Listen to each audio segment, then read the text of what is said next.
Hello, my name is Mardi and welcome back to my channel. Surprise, I am still here. I have not given up on YouTube yet. I am in fact at the moment, if I can find it, no I can't. Where did I put it? Ah, over there. Well, I am at the moment filming a reading vlog for the second part of The Count of Monte Cristo, but university is taking up a probably unhealthy amount of my time.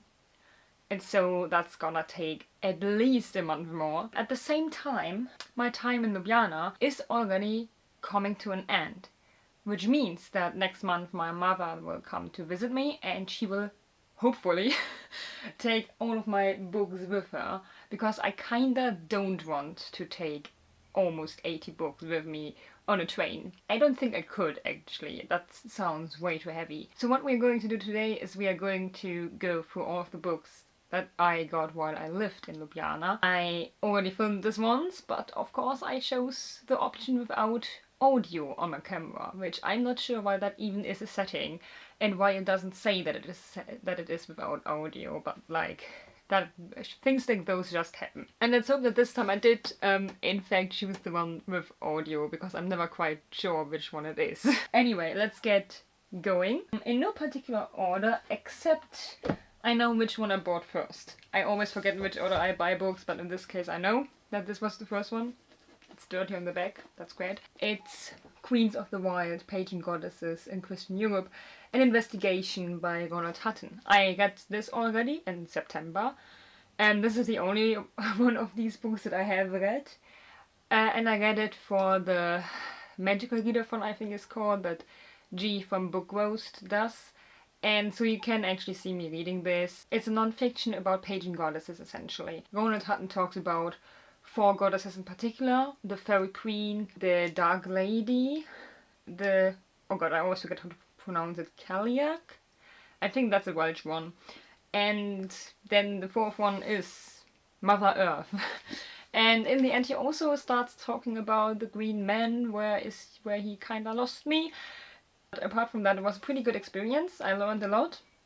He also talks a lot about the misconception of how much paganism there actually still is in Central and Western European culture, which apparently is surprisingly way less than people usually think, mostly due to inaccurate academic works, which he heavily criticizes. I would really love to read a book by someone who maybe is on the other side of the opinion standpoint, I guess. That's the term we're going with for now. Because he does say that there are people criticizing his work and he criticizes their work, and I would really love to maybe read an opposing work by someone, if I can ever figure out who that might be. Apart from that, this was honestly mostly a cover buy. Look at the cover. As always, my camera does not really focus, but it's so pretty.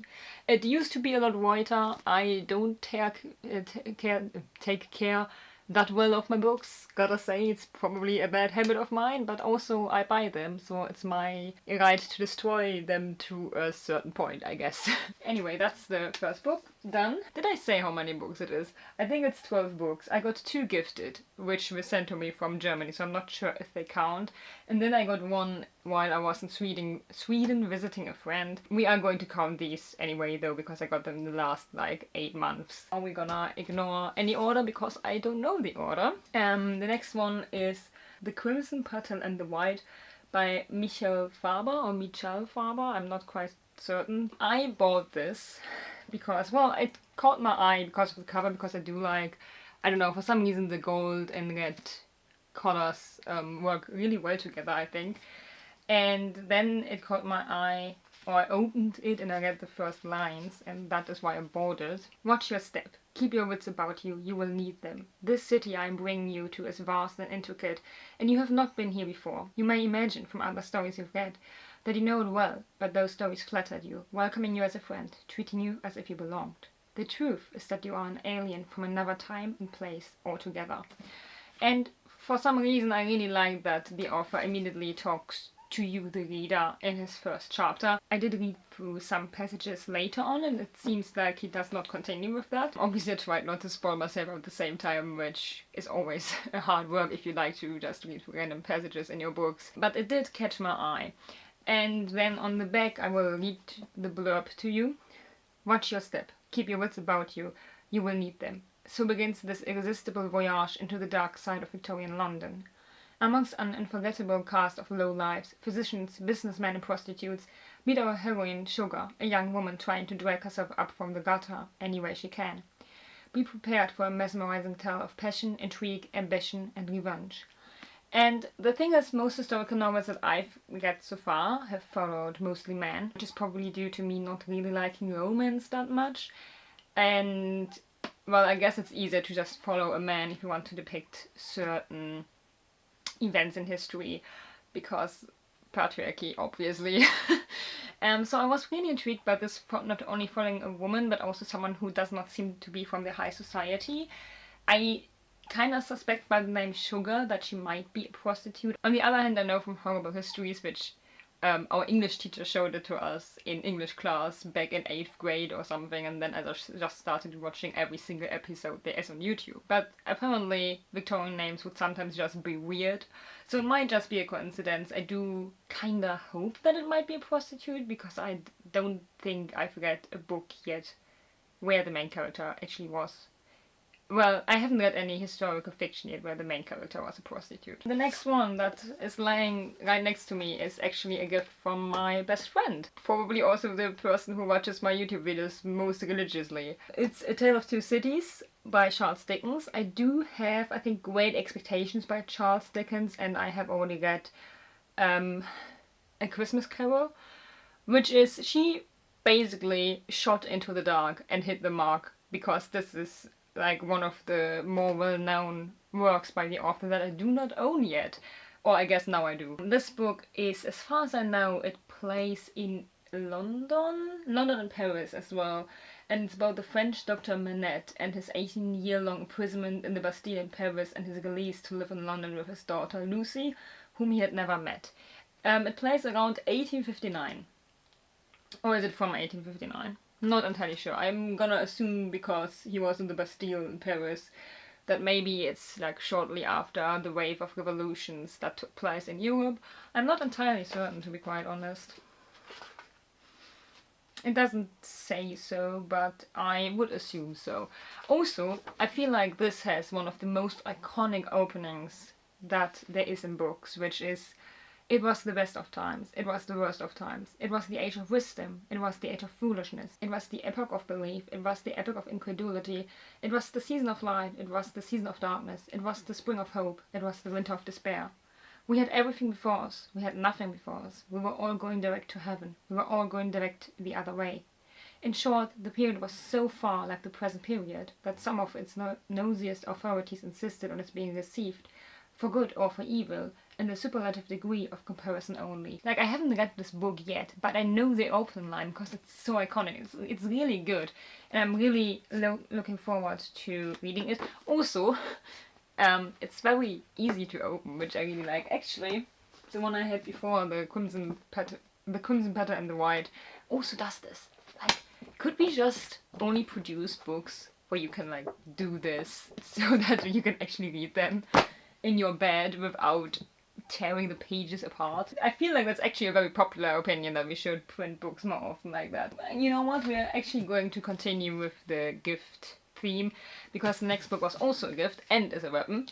It's Freiheit by Angela Merkel. Angela Merkel was the German Chancellor from 2005 to 2021. I obviously study international relations and some other things related to politics and economics, and so any book about great politicians is always very appreciated. And this is one that she didn't write it herself. She does have a ghostwriter, but she did, like, add to this. It was released last year, I think, and it's essentially just like her remembering her life from childhood to, I think, the end of her being chancellor. She is usually a very private person, and from what I've heard, we don't really learn a lot more about her personally. But that's also not why I personally read biographies by or about politicians. For me, the political aspect is way more interesting. And additionally, while Merkel is obviously a very prominent figure in German politics, I mean, she isn't anymore, really. She's very private these days. But she was our first female chancellor. She was for a long, long time probably the most powerful woman in Europe, if not in the entire world, because most leaders are and were men. And she also became chancellor in like 2005. And while even nowadays, obviously structurally, women still aren't in leadership position as often, in 2005 that was even worse. And then she's also part of the more conservative party in Germany, the Christian Democratic Union. And obviously in that party it's even more difficult to get to a point when you can become the leader, as opposed to other parties that are maybe a little bit more progressive. In my opinion, I'm sure people have different opinions about that as well, but that's just what I think. And furthermore, what I also find extremely interesting about her is she grew up in East Germany, which used to be its own state, and that is also very interesting to me because obviously that ceased to exist in 1990. And that's when East Germany essentially joined West Germany. But she grew up in a time and in a place that obviously doesn't exist anymore. And while I grew up at the westernmost part of Germany, and therefore I did not really get into contact a lot with East Germany and its history and culture, there is still a stark difference. Like every map that you can see about any social issue, you will basically see the former East and Western divide still. And so I'm very interested in what she has to say about that time, because she does speak about that. I also just saw she also apparently talks about her studies, because she is a physicist. I think she has like a doctorate in physics. Yeah, anyway, long story short, while I do not support most of her politics, I do think that she is a very interesting woman, and I hope that this is worth the read that I think it will be. We will continue with the political theme because we're already talking about it. This is The Digital Border, Migration Technology Power by Lily, Chuliaraki and Miria Giorgio. I'm sure that I mispronounced that. I will just read you the blurb for this because I think that might probably describe it better than if I try it. So, my camera died. It really doesn't want me to make this video, I think.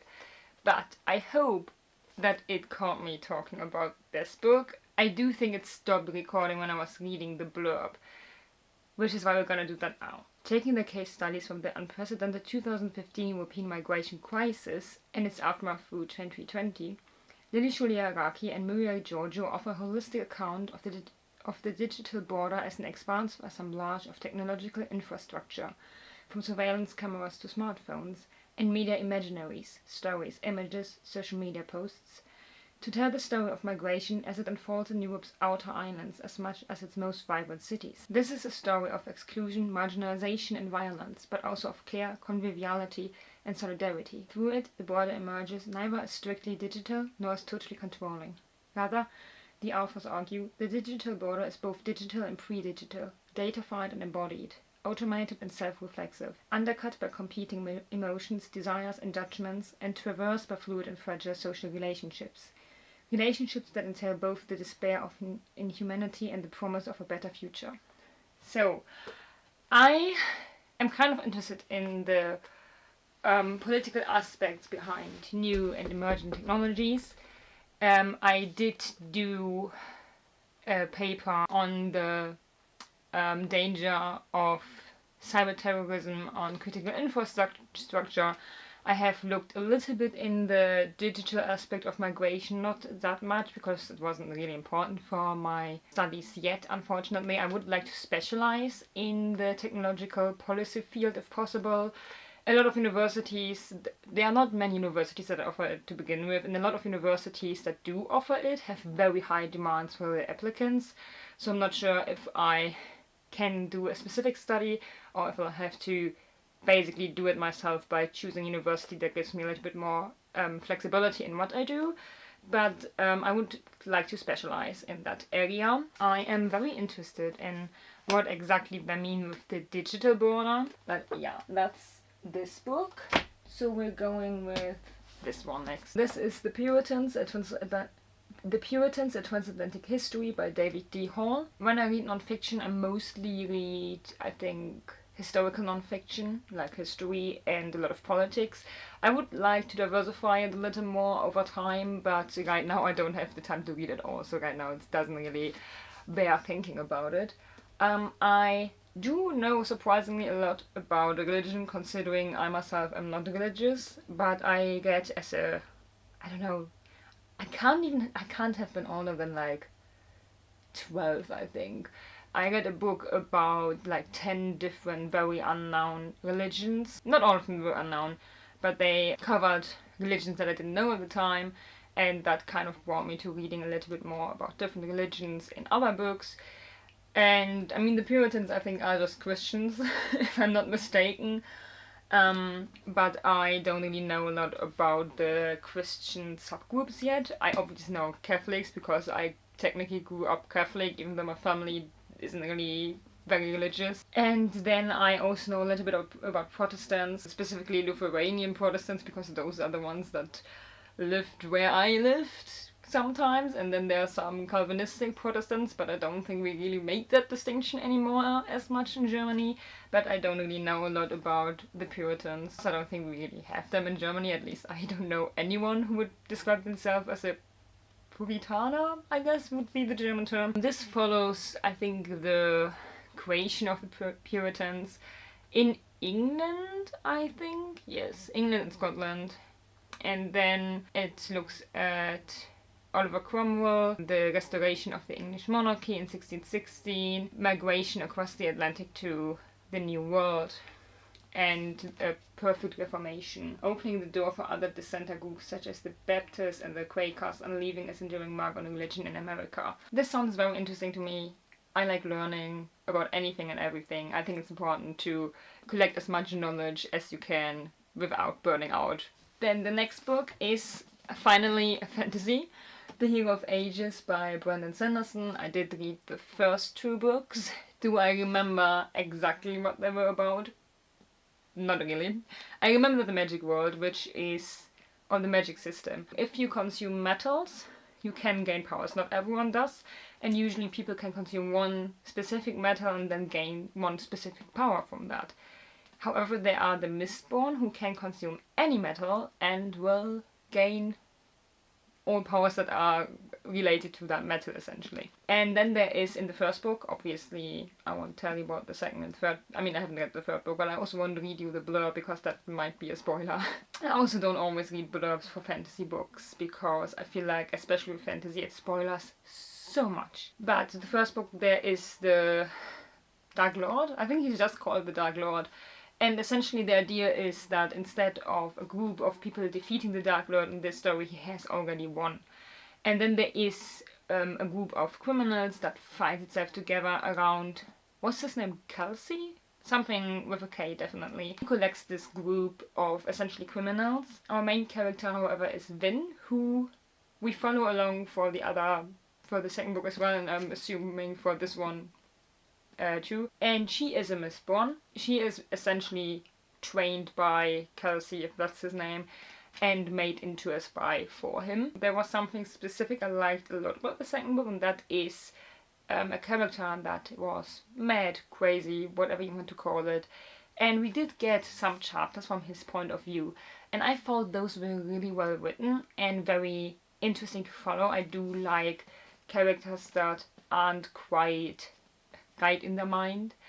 I do like following them, and I do like it when authors play with that a little bit.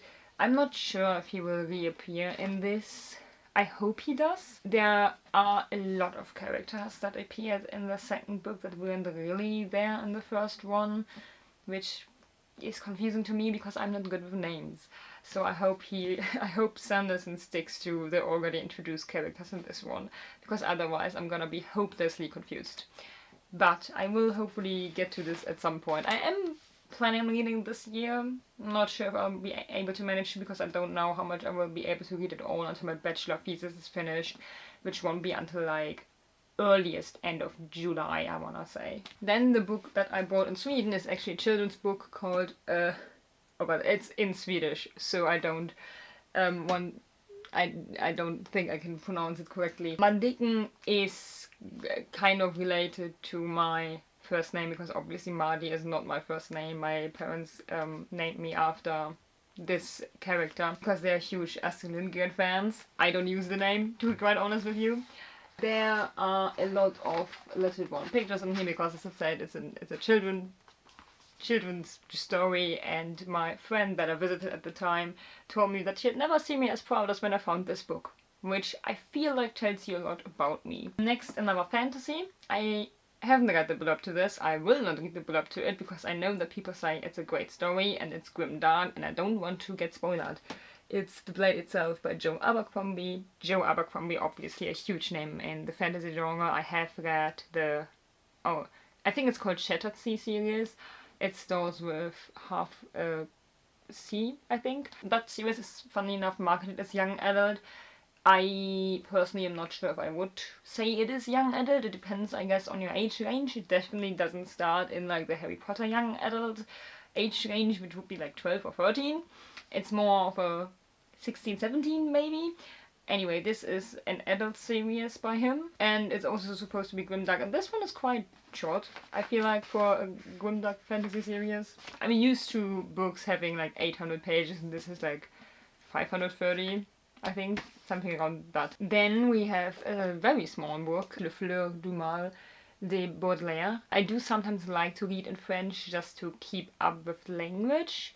I also am reading The Count of Monte Cristo in French, which is part of why it's taking me so long. I have found that it really helps me to remember my language skills if I read in it from time to time. I know that this is a collection of poetry. I know that it... like, I've heard of the German translation of this before. I don't really know what it deals with. I think it was scandalous at the time, maybe. I feel like I heard somewhere that it was received as a more scandalous book at the time. Can I translate a little bit from the back? I can try to translate maybe the first sentence. Considered as an attack on the good morals, behavior maybe? I'm not sure.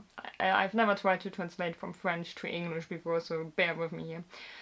Considered as an attack at the good morals or behavior, depending on what exactly it means, for the bourgeois society of the 19th century. Le Fleur du Mal finds itself at the link between romanticism, which shines in its last flames, and symbolicism, which is only born at the end of the century, and which chose Baudelaire as its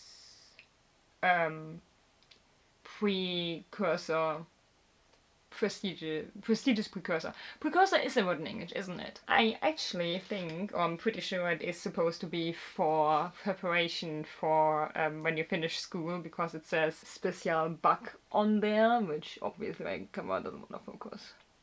Well, you just have to believe me that it says like Special Bac. It also said it cost €2. I think I got it for 4. I'm assuming it's because of like import-export costs that it was more. Bac means baccalaureate or something like that, and it's when they're like the term for when French people finish school. And then also in the back we have some exercises. Again, I don't think you can actually see it, but they are asking for interpretation and for explanation of romanticism.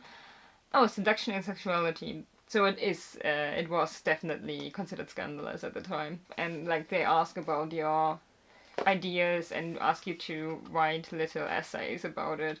I'm not gonna do that though.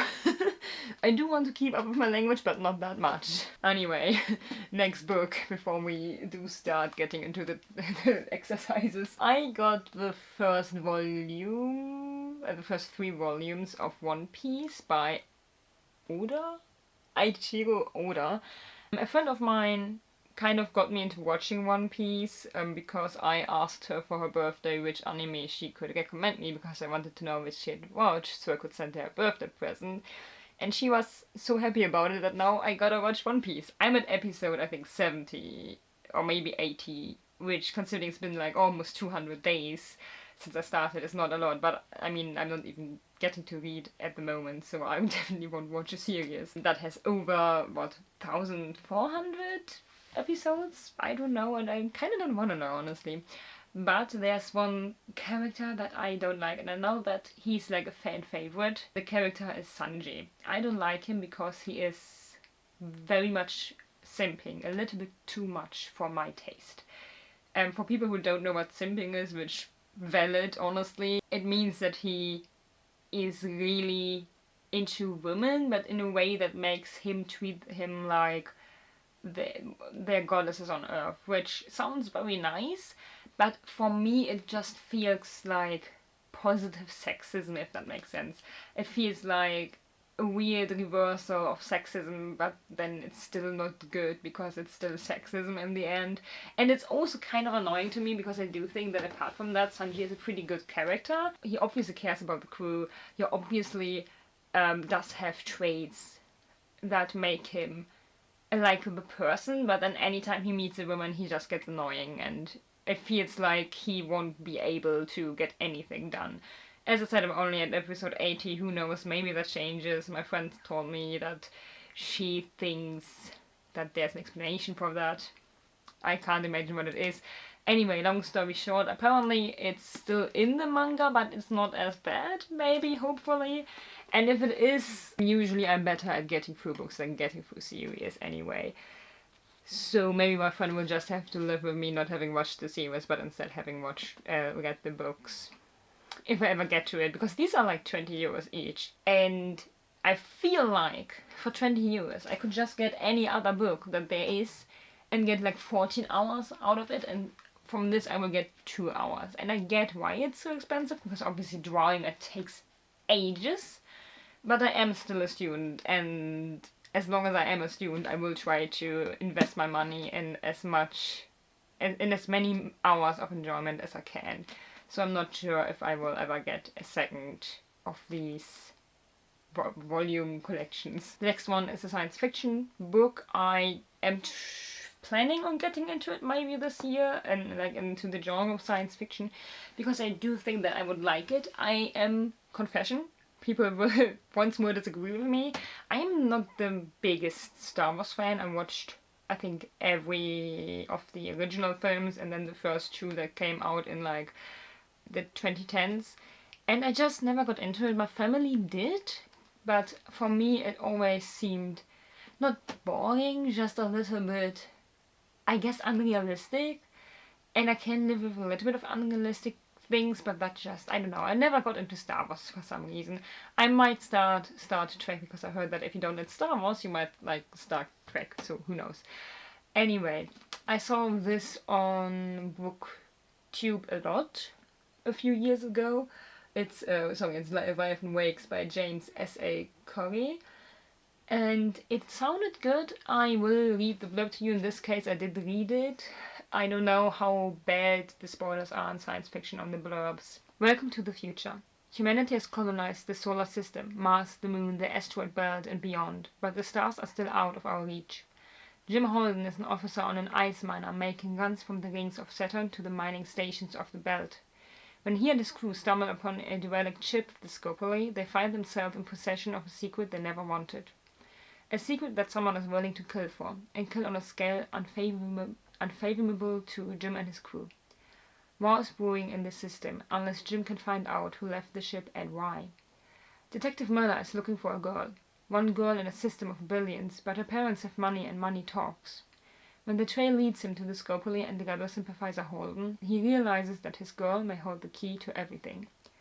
Holden and Miller must thread the needle between the Earth government, the outer planet revolutionaries, and secretive corporations, and the odds are against them. But out in the belt, the rules are different, and one small ship can change the fate of the universe. It just sounds like it might be a mixture of science fiction, maybe a little bit of detective novels, and political science fiction, I guess, if that's a genre. I know that political fantasy is, so I would assume that political science fiction is also a thing. And that sounds pretty good to me, especially since they're not at the point yet where they're just in the entire universe. They haven't gotten to the stars yet. And that is something that I kind of dislike about a lot of science fiction, that is just so far into the future that everything seems possible, and at the same time they're still restricted by a lot of technology, and that often doesn't make sense to me. So I'm hoping to maybe like this one. I did like the Murderbot series, so I have high hopes that I might actually like some science fiction. My last book. I will never be able to read this book, probably, because this is The Little Prince by Antoine de Saint-Exupéry in the Slovenian version. I did read it in French when I was 17, maybe 16. I got this because I did want to learn Slovenian, and it was like a little bit of, well, if you already have the book, then maybe you're gonna learn it. But the thing is, I did not have the time to study Slovenian. I wish I had. Maybe at some point when I'm like done with my masters, I'll just start randomly study Slovenian just to be able to speak it a little bit and read this book. I haven't got much more to say about this. I did like this story, The Little Prince. Oh wait, so there are drawings in here, but I thought they were all black and white. You know, the classical drawings that the author himself, I think, did. Can you even see it? No, of course not. Why do I keep trying? But there's one that's in color. Is there one in color in the original as well? Might be, actually. Anyway, it's a children's book. It's about the little prince who comes to Earth, and I think he meets a fox and tells him his stories. There is like a children's series, at least in Germany. I'm not sure if... It must exist in at least French as well. I can't imagine that it's just a German series. That wouldn't make any sense. I do think that that was all the books I got while I lived in Slovenia. I am not planning on getting any more right now. We never know how that works out. I wasn't planning on getting 12 books while living here either. I was planning on maybe getting 4. Thank you for watching. I don't know when you will see me again. I hope that it will be not another 3 months, but rather maybe 1. But yeah, thank you for watching, and I hope to see you as soon as possible.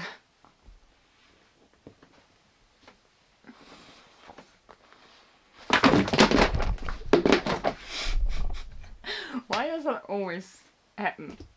I'm so bad at this.